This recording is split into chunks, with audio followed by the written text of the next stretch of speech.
In this episode, we hear from Justina Sanchez. She is a mom, a wife, and overall an empathetic human. One really interesting fact that she seldomly talks about is her brief, successful time as an actress. She ultimately decided to focus on a STEM career for the long game. She begins her career at TUV SUD and quickly identifies a gap with gender support, and since then has been a huge advocate to support and bring opportunities to females within her workplace. She also saw the need to share so many stories outside and decided to write a book. The idea literally came to her as she was running in a treadmill. Let's get started with this fantastic conversation. Welcome back to Success Innovation. Thank you for joining us today. Today we have a great guest. Her name is Justina Sanchez. She is a dedicated quality engineer at TUV SUD, where she brings excellence, precision, and innovation to every project that she leads. In addition to her role in quality engineering, she holds a technical assessor authorization with the IEEE scheme, further demonstrating her expertise and commitment to international standards and product safety. Beyond her engineering career, Justina is also an accomplished author who has published several books centered on growth, leadership, and personal development, with her third volume set to release this year in June 2026. Her unique journey blends technical expertise with creative storytelling, inspiring professionals to pursue both success and purpose while providing meaningful and impactful lives. Welcome, Justina Sanchez, to Success Innovation. How are you doing today? Thank you so much. It's a pleasure to be here. I'm doing well. Awesome. So I shared a little bit of a bio that you helped craft with me, but is there anything that I missed or anything that you want to actually add to that particular bio? Yes, an important part of who I am is a wife and a mom. That is the foundation of a lot of decision making that comes from, I'm a wife of 18 years and I have a daughter who's 14 and we're currently planning her quinceañera. Awesome. Well, you did mention that, that it's there's beyond the titles, beyond the accolades, there's importance and there's little things that make up who we are, right? Part of that are core values. And I would like to ask you if you could share what two or maybe three core values that you hold in your heart that guide you and that empower you to continue moving in your personal life and guide you through also your professional engineering career. Yeah, so some of the core values that I hold, and like you said, they really are the foundation of who we are and why we do what we do and the decisions we make, would be that I really try to live a life that honors God, that glorifies Him in everything that I do. I also think it's important that we do the right thing, even if we don't want to, even if it's hard, and even if no one is looking. It's important because it's always worth it to do the right thing. And lastly, I think our words have power, and I think it's important that we say what we mean and we mean what we say. Follow through. If you've said you're going to do something, honor what you said you were going to do. Interestingly enough, those pretty much two out of three core values are pretty much Northrop Grumman core values. If you didn't Oh, know, yeah, that's yeah, just it's just luck of the draw, right? Do the right thing, and if you say something, go ahead and live up to it and execute on that. So that's really interesting. Uh, let me ask you a little bit about your background. You grew up in San Diego, from what I know, and you're pretty much a local young woman here in San Diego that you were brought up, born, raised, and yeah. you started working at Tube Sud a couple years ago. And when you started as an administrative assistant in that particular role. Can you walk us through? I'm assuming that when you graduated high school, that was one of the first jobs that you actually did. Can you walk us through once you graduated high school, how you ended up getting a role? Yeah, absolutely. So when I was younger, I wasn't introduced to the world of engineering. I actually had no idea what it was about. I had heard of it before, and that's about as much as I knew. And growing up my whole life, I actually always wanted to be an actress. So after high school, I graduated and moved to LA for a handful of years and pursued acting down there.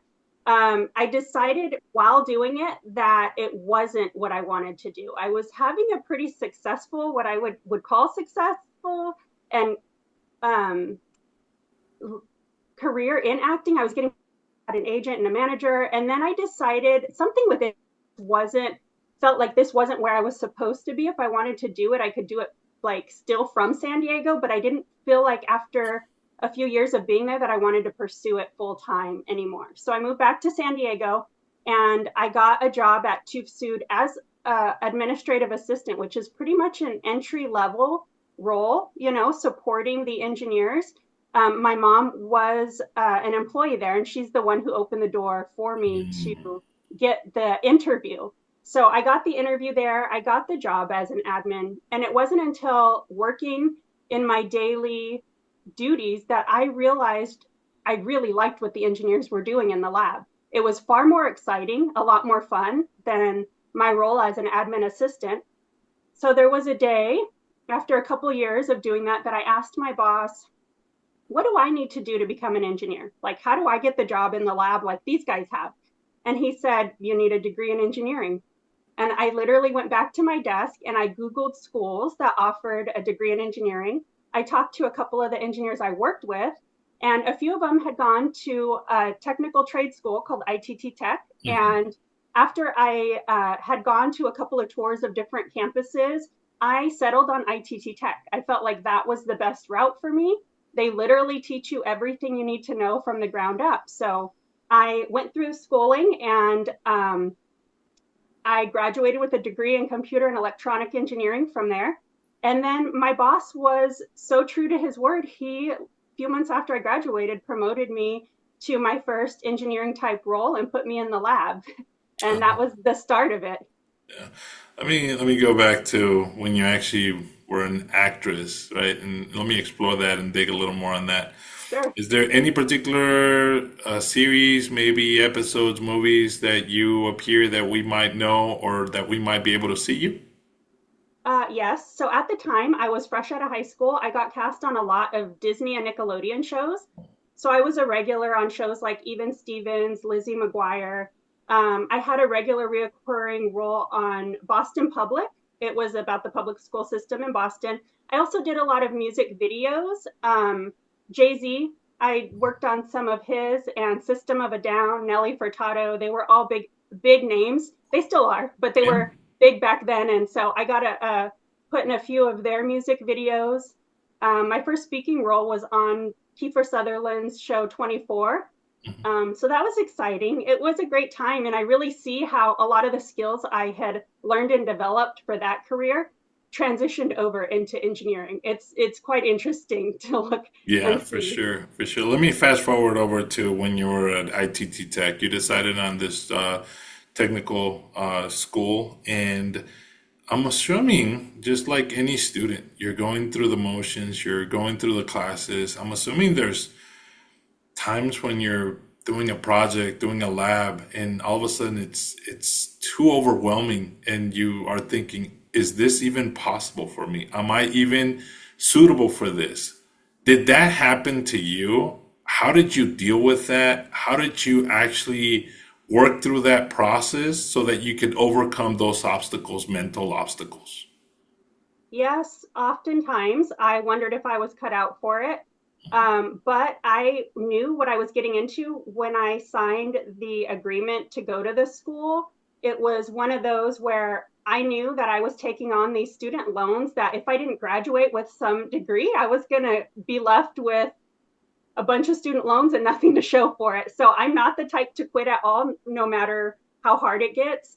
There were times where I would sit on my lunch break because I was one of the fortunate ones to already be working in an engineering type environment.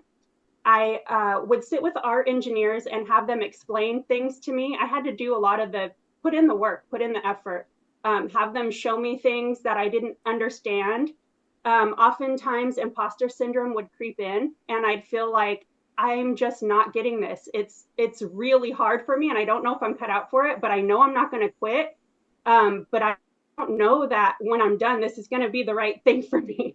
But thankfully, I didn't quit, you know, and our engineering staff is so great in supporting. everything that I needed, any question I had, I thankfully had them to go to. When you say engineering staff, that's at TUV SUD, right? The Hmm. employees at TUV SUD. Yes. Along with that, the support, the moral support, and the actual academic support to some extent. There's also, you mentioned the financial burden that you were going through at this point, right? I know that a lot of companies, a lot of industry actually provides financial reimbursement to some of the students. Was this something that TUPSUD was doing for you, or were you simply getting the loans and you were going to pay them off at a later date?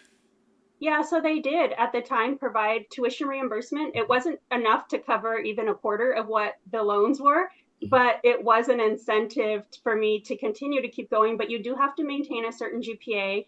And at the time, I think they gave you $3,000 up to the first 3 years or something of your education. So it wasn't a lot, but it was definitely a motivator for sure. Okay, great, fantastic. So once you finish your degree, you start going into your boss's office, you graduate, and all of a sudden they say, hey, okay, congratulations. Did you actually remind them, we had a conversation a few years ago that if I went through this engineering transition, I got my degree, that I would be able to get an entry level position? Or did you simply sit back into the admin role desk and all of a sudden your supervisor or manager at that point came over and says, now that you have your degree, here's an opportunity, we're going to promote you? How did you advocate for yourself? Yeah, my boss was well aware that I was in the program, and I wouldn't hesitate to ask him either if I needed help and kind of bring him into my education journey. But once I graduated, I did let him know that I had completed that, and we had a conversation about what did my career path look like next? Where did I want to go? It was important that I advocate for myself because I will say throughout the years after that, I didn't do it as much as I should have as soon as I should have. And so while I did do it eventually, I learned a little later on how important that is. But for sure, after that, I said, I've graduated now and I'm ready for more. And he, a few months later, was able to transition me into the lab as a test technician. And the current test technician was promoted into a project engineer. And thankfully, that worked out. Awesome, awesome. Every company has hidden corporate organizations, groups, leadership efforts, and they call them academies, right? I'm assuming that TubeSud's not the exception. I'm assuming from what I know that they probably had a leadership or mentorship program, and all of a sudden you get invited to this mentorship program, and you're thinking, wow, okay, why was this not open to me before? Why am I learning about it after the fact? What is going on here? Can you walk us through that uh, little scenario in part of your history with TubeSud and what actually happened when you actually were inducted into this training academy, mentorship academy program? Yes, so I was invited by the global TUV SUD network that they were holding this mentorship program, and I had never been on the distribution emails before, I guess. And so after I got word of it, I did apply, and I actually didn't know anything about it. I thought maybe, am I applying to mentor someone? I had no idea much about it, but I thought either way, if I'm applying to mentor someone, I could do that, or am I applying to be the mentee? I'm up for that. So I applied for it and I did get selected and was able to be paired with the CEO of our Eastern and European regions. And for a full year, he mentored me in a lot of different areas. It was such a valuable experience, and I'm so grateful that he took the time to do that. But that was the initial time that that happened. So when you go into this mentorship program, was it a really structured mentorship program, or was it structure it yourself, go with the mindset as the employee mentee of asking questions of your mentor, or was there a set cadence or occurrence of meetings on a quarterly basis? How was the program structured? So there was a framework there that they didn't have to be followed, but they definitely encouraged that we meet every 6 weeks, and that we define a goal, 1 to 3 goals of what we wanted out of the mentorship. And it was initially supposed to last 6 months. So in talking with my mentor, we came to a certain goal. We had 2 goals that we came to, and they were great. And he felt like it was something that he had experience, connections, network. His network would help support me. He could put me in touch with people. So we came up with those. We met every 6 weeks. Now, I did have to do my homework and ask out of each meeting, what was I looking for? What was my objective? He's a CEO. His time is valuable. And I definitely didn't want to waste that. I was grateful for the opportunity. So I did the work ahead of time and ensured that I had kind of a set structure of what we were going to go through, questions I had, or the vision I had for that meeting, and then what were we going to do to make that happen and bring it forth. And he's great about it. Awesome. And the reason I bring this up is because a lot of people go with the idea into a mentorship program that, oh, I just show up and people are going to help me and guide me and give me everything I need, right? But honestly, as a mentee, you should definitely come up with questions geared towards what you want, right? And come up with some sort of structure and plan ideally, of where you see yourself 5 years down the road, maybe a year down the road, if you want to plan a little shorter. And the mentor can give you some guidance. They're not necessarily going to do it for you, but they can definitely hear you out and think, oh, okay, maybe this individual's set and good for this particular position. Let me see if I can open some doors. In a sense, they can start becoming your advocate. So that's why I bring this particular question to the table. Along with that, you didn't just go through this mentorship program and execute on it, but you went a little further beyond. You saw the need and the opportunity for other females to possibly benefit from this type of effort. How did you go about opening it up to other females in the TUV SUD organization? What did you do? Yeah. So one of my goals in that mentorship program was to establish a women's network in North America. So we didn't have one in the Americas region. And I thought I had been given such a valuable opportunity, and I wanted to see how could I take that and give it to others around me. And so the CEO that I was paired with definitely put me in contact with a couple of the vice presidents in the Americas region that I only knew by name. Like, I only knew their name digitally, getting emails and things on the wide distribution. I didn't have that personal relationship with him, but he did. And so he put me in connection with them. And after a lot of conversations and planning and working closely with a handful of people in the vice president roles and HR, we established an America's Women's Network that's still going strong to this day. So it's pretty incredible. And a lot of women have been impacted, and it's just been such a valuable resource for the women throughout TUV SUD. Awesome.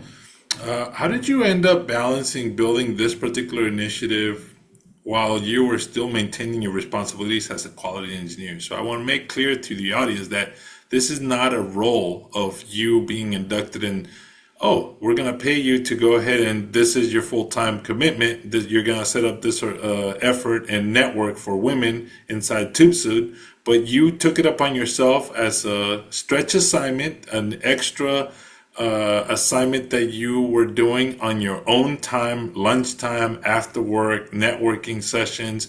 How did you actually balance all of that on top of being a mom, being a wife, being an employee? Yeah, it was a lot of extra work. And you're right, it wasn't on top of my daily duties. At the time, I was an engineer working in the product safety department in the lab every day. And I definitely had to ensure that my time was being used efficiently and effectively. It took a lot of extra hours in order to do so. So I would work through lunch breaks. I would take meetings early in the morning. A lot of our staff is on the East Coast, outside of my direct department. A lot of the vice presidents sit in our US headquarters in Boston. So I would take a lot of meetings. I'd go in early.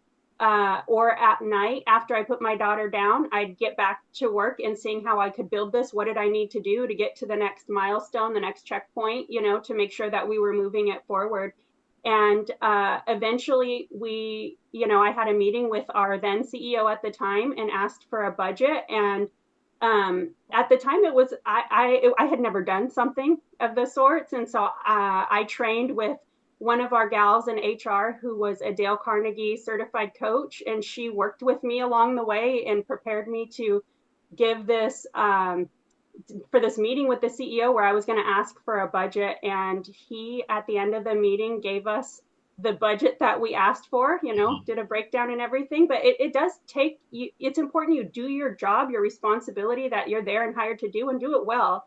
But when something's important to you, you put in the time and effort to make it happen. And I'm glad that I did. Awesome, awesome, fantastic. You mentioned, and you make it sound so easy. I put this presentation together, obviously on top of the time, but anything you did have to prepare. I'm assuming you had to prepare and pitch the idea. When you actually pitch the idea to your supervisor, to the CEO, or to the VP, or to the person that's actually going to say, I approve this budget, you come up with a number and you're thinking, is this high enough? Is this good enough? I'm assuming that with the support from the individual, the HR individual Carnegie Mellon coach that you mentioned, that you came up with a number money wise that you think, okay, this is what we're going to do. You, in your slide deck, in your report, you come up with, this is what we're going to use, the $1,000 for this, another $2,000 for this, etc. So you break it down. In your mind, it's a great idea. But all of a sudden, it's today at 8 o'clock in the morning, you have to show up. And it's nerve-wracking because now it's for real. You have to, turn on the computer, set it up in the monitor, step into the conference or to his office, her office, and pitch the idea. I want you to focus on that particular time frame of what was going through your mind, and were you nervous? What did you do? And how did that presentation go? I was extremely nervous. I tried not to show it. I tried to be as prepared as I could be. I had gone over it several times. I will say this is where the CEO that I had been mentored with, he was still my mentor at the time, and I ran the numbers by him because I'm like, what better? He's a CEO. He knows what he would approve, what's big money, what's not big money in the big picture, and so he and I came to a conclusion. Then I worked with the coach from HR, and she would give me impromptu questions that he could potentially ask. We didn't really know what he was going to ask and how it was going to go, but doing my part and being as prepared as possible was key. And also, this is where the skills that I had learned back in my acting days of how to articulate yourself well, how to enunciate your words, these type of things were, I felt like, important skills to know and to keep in your back pocket for times like that. So I definitely brought everything out, was prepared, went over it several times, and then pitched the idea to him with my slide deck and the breakdown of the numbers that I were asking for. And at the end of the day, he was very impressed and he gave us the budget. Not only that, the next few weeks later, our company was having a big meeting in Arizona where most of the staff was going to be. It was a big training type week-long session, and he invited me out there, and we together rolled out the America's Women's Network, with his backing. And I just thought it was really incredible to have had that opportunity. But it was one of those things I couldn't believe was real, but it was, and I'm grateful for the opportunity and the women that have been impacted by the network, and how we have 2 presidents now. They're co-presidents, and they're keeping it going strong. It's awesome. And I wanted to highlight that effort because sometimes it goes unnoticed, the effort that you put in behind the curtains and all the work that goes in and all the struggle that you came up with and all the convincing that you had to do and research that you had to do in order for this to become a reality, right? And after several years now, it's still going strong, as you mentioned. I'm pretty sure that you're proud of that effort, so congratulations on that.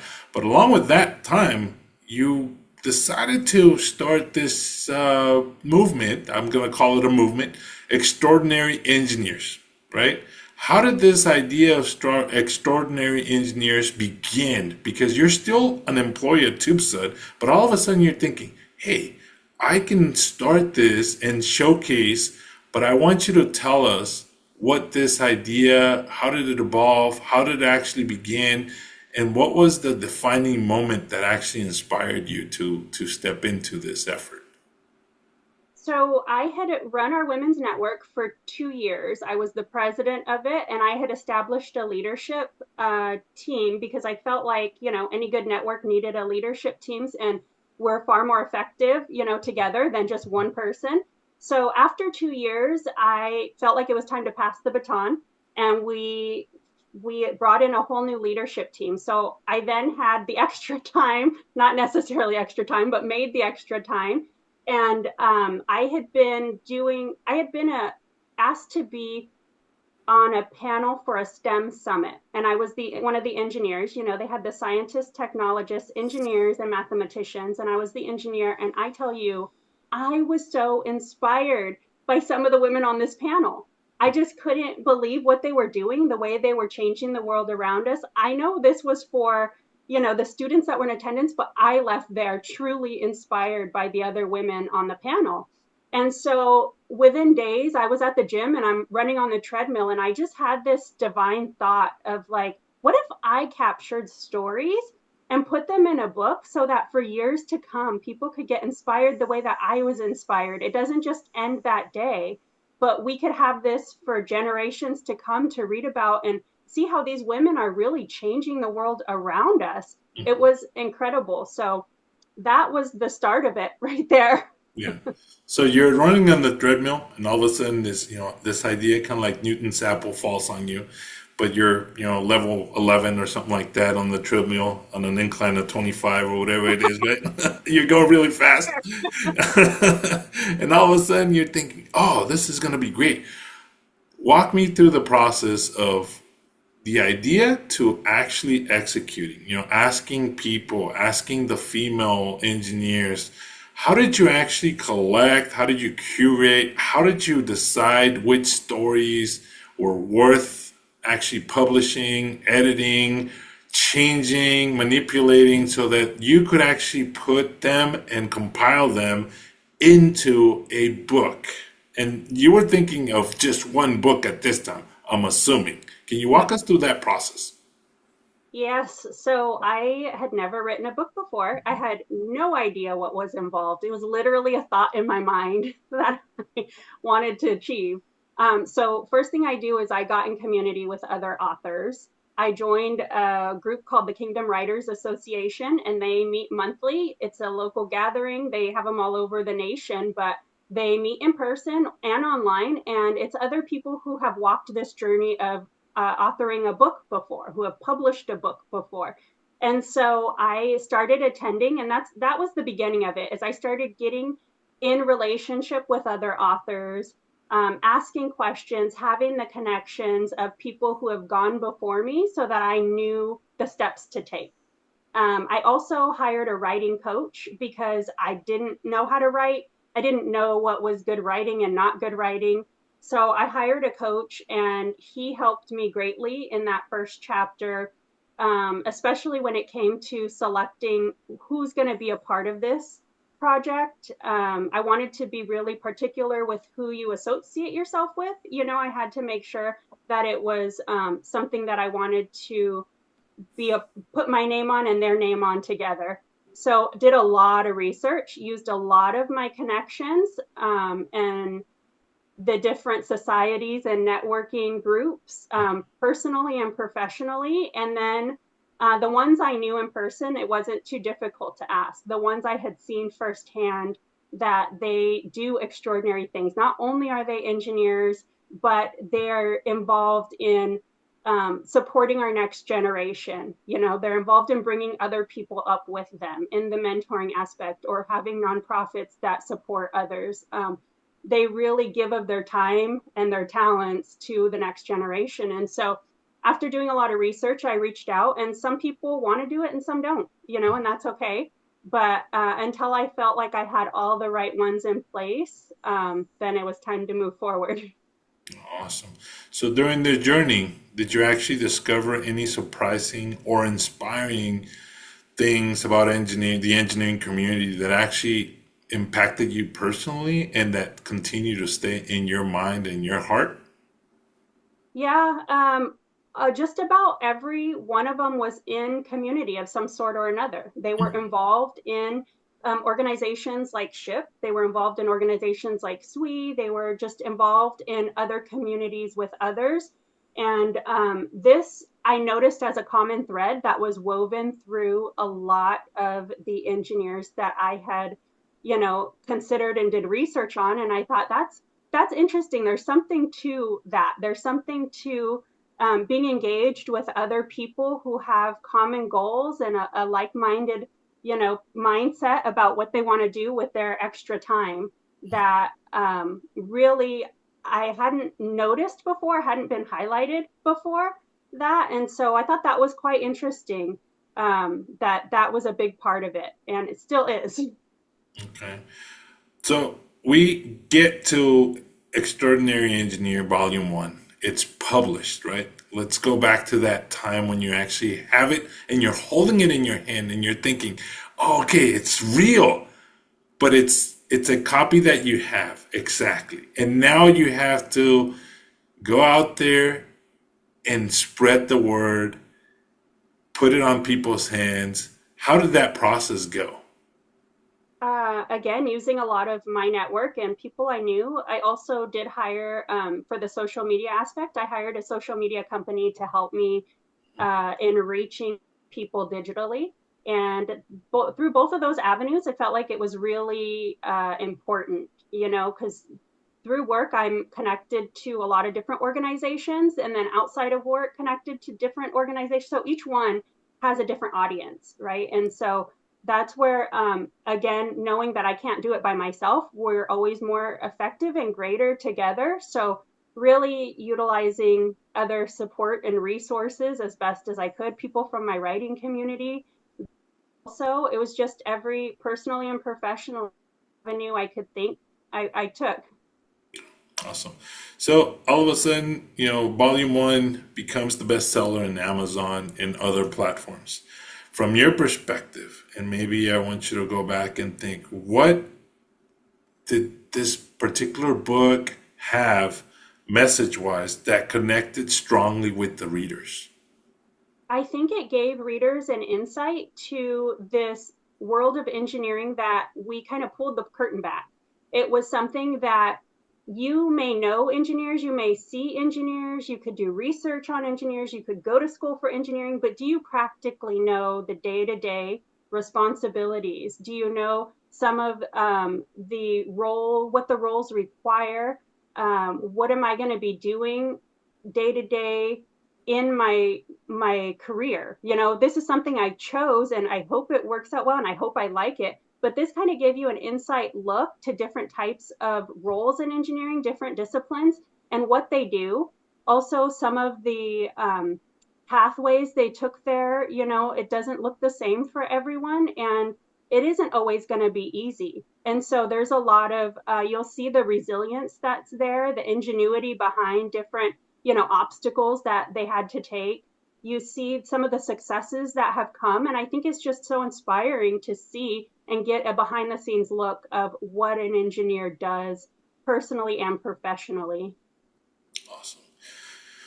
If you could share something with the readers, with the listeners that might be able to pick up this particular book and or volume 1, 2, and the soon to come volume 3.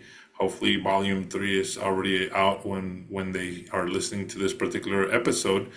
What would you want that lesson to be for your audience? That you can do this. there is no one type of person for engineering.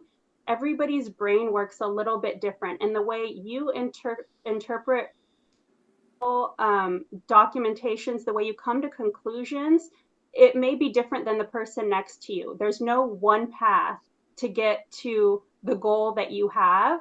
And I've really seen that, especially when working in the labs. We would read through these technical standards, and my colleague next to me would interpret some of those far different than I would. And I thought, oh, that's interesting. I thought to get route. And now in my role, I get to audit all of our different labs, and I see how at the end of the day, we do have policies, procedures, you know, that we have to adhere to by our accreditation bodies, and getting to that goal looks different. And so each person is different, and what you bring can bring a valuable aspect to engineering. What you have within you, your thought process, the skills and abilities you have, really be a great benefit to the world of engineering. And so I'd like for people to know that it is important. It is important to go for it. You can do it, and get in community. That's the other thing is get in community with others who are running the same direction as you. Awesome. So, believe in yourself, believe you can do it, and find a community of like-minded individuals. And by community, I'm assuming you mean an ERG within your corporation or a nonprofit organization such as SHIP, which you mentioned, which is right up here, SWE, NSBE, ACSE, or any ASME, or any of those organizations that will help and support and guide you and give you that energy so that you can continue moving forward and empowering yourself as well as others. So thank you for sharing that. Now we move on to rapid fire. So rapid fire, as the name implicates, pretty quick answers and short answers. So good leaders always create good leaders. Do you have any individuals you actually look up to? Who are your mentors, Justina? Yes, I do have a handful of people I look up to. I would say one of them is my best friend. She's very business savvy. She's not in the world of engineering, but she does run a business, and she just has a great business sense about her. And so she is somebody that I would say over the years has definitely mentored me. A lot is caught. And when you're, in association with people like that, then you get a lot of that. I can go to her with questions, that I may have. She's one of them, and I have another is Tracy she's the president currently of the Society of Women Engineers in San Diego. She's a great friend, but also somebody that inspires me so much. The way that she gives back to these different communities, to our next generation, the way she gives of herself so much. It's so selfless, and I think that is really inspiring. And then I have a couple of colleagues at work who professionally, I see where they're at, and I'm like, I could see myself there one day. So I take the opportunities to talk with them, to be engaged with them, to take projects that they're working on, or collaborate with them on a project that I have, an idea that I have, but really seeing who has the qualities that I would like to embody one day, who is walking in the path that I want to walk in, in this next season of life, and then really get in relationship with them. Thank you for sharing that. It's great. Great shout out to all those individuals. What's the one question that you wish people would ask more of about you, but seldomly do? More about me, but Yeah. seldomly do. Um, Gosh, that is a great question in itself. I am usually an open book and more than happy to tell people. I think maybe walking in your purpose. Okay. I feel like that is not necessarily a question that I get often, but I'll tell you, when you find the purpose in which you were created for and you're walking in that, it is really fulfilling. There's nothing like it. And you maximize your efforts because you enjoy it, and it doesn't feel like work. And I think that's really important, is to discover what is our purpose and why am I here and how do I move forward in it. Yeah. Oh, that's great. And I think you found your purpose by pursuing the extraordinary engineer because from what I hear, a lot of people would shy away from. Oh, I really have to do a lot of that. I have to collect a lot of stories. I have to compile this, do that, find an agency, hire a writing instructor, etc., etc.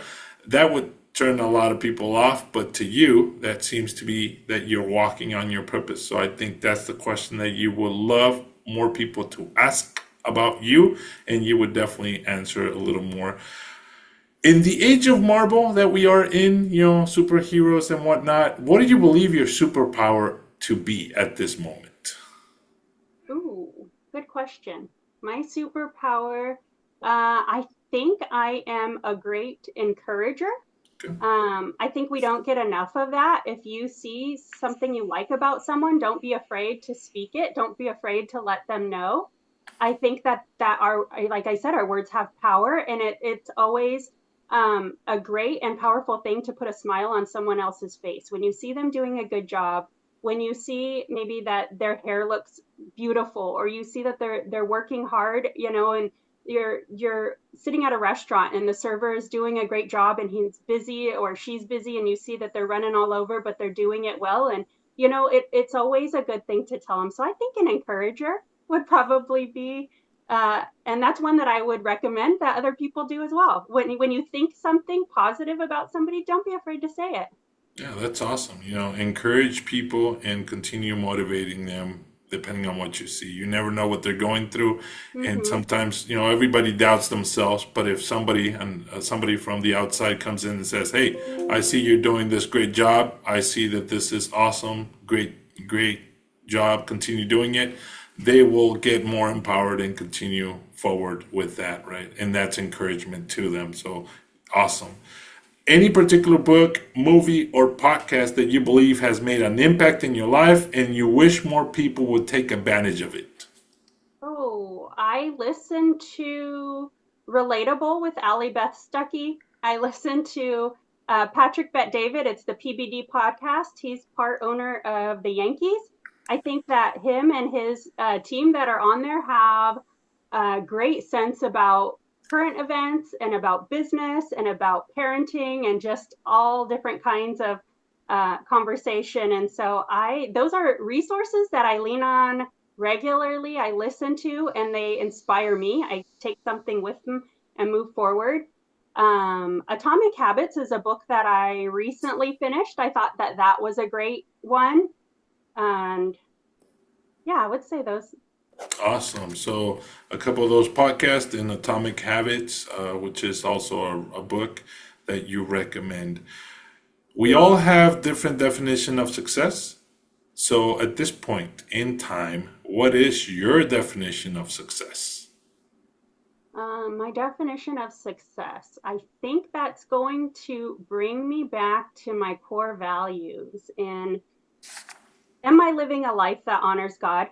Can I go to bed every night knowing that I've done what I'm supposed to do, that I've done the next right thing when I'm supposed to do it? I have peace in my heart about, the decisions that I make. I think that is huge.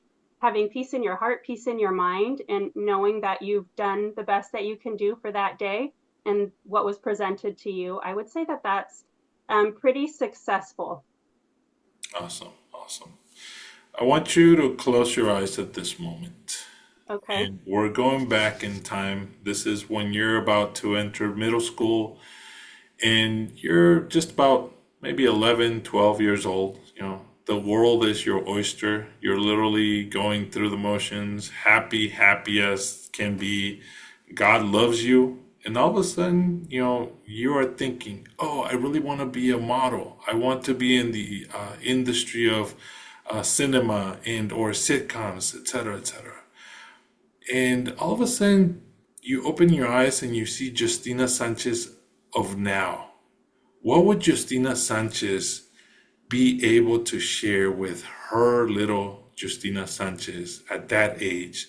2 or 3 pieces of advice that you can share with your younger self. Um, you have a great life ahead of you. There are some challenges, but make the best decisions that you know how to make. Don't be so influenced by culture. Ultimately, the day, that isn't what's going to give you the fulfillment and the enjoyment out of life. But keep your eyes up, keep walking one foot in front of the other. Don't be afraid to take risks.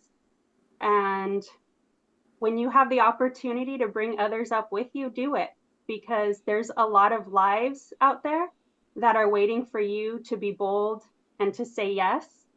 And there's a lot of doors to be opened in front of you. So go boldly into your future. There's a big, bright, beautiful world out there. Awesome. Thank you. That's great insight, great perspective. Thank you so much. Lifting others as you rise, and, continue empowering people, and make sure that you don't let, stereotypes drive you and culture drive you to some extent. Just keep your eyes open, make sure that you take advantage of all the opportunities that are available to you and that benefit you at the end of the day. So with that, I want to acknowledge you, Justina. Thank you so much for being a great leader. Thank you for being an author. Thank you for bringing Extraordinary Engineer Stories, Volume 1, 2, and soon to come, number 3. And thank you for leading the effort within TUV SUD and opening the doors and opportunities for women all over the corporation at all levels to be mentors and to have that opportunity that you had a while back, and you opened the doors for them. Thank you for being a great mom to your daughter and also a wife, and for being a great individual in society. With that, is there anything else that you want to mention? I want to thank you. Thank you for what you're doing. Thank you for allowing me to be a guest. And I think what you're doing is so important, and so many lives and ears get to hear this. And it's really admirable. So thank you for the time and the effort and, everything that you put in to make this happen. It's been an honor. Thank you, Justina. With that, thank you so much to the audience. Thank you for listening. And I hope that if you have any questions or you want to connect with Justina Sanchez, reach out to her social media, LinkedIn, Instagram. Definitely ask her any questions. Buy her book. I don't know if you have a copy of your book, Justina, that you can raise up. You can definitely get Volume 1 and 2, and soon to come, Volume 3. Support her, and you will definitely not be left out in the cold. There will be a lot of good information that comes from those books. With that, thank you so much. We'll see you next time. Hasta luego. Bye-bye. Bye-bye. Thank you for listening to this fantastic story from Justina Sanchez. Remember that you are able to connect with her via her social media. Also, support her and various other women authors by getting her books, Extraordinary Engineers, Volume 1, 2, and 3. Hasta luego. Bye-bye.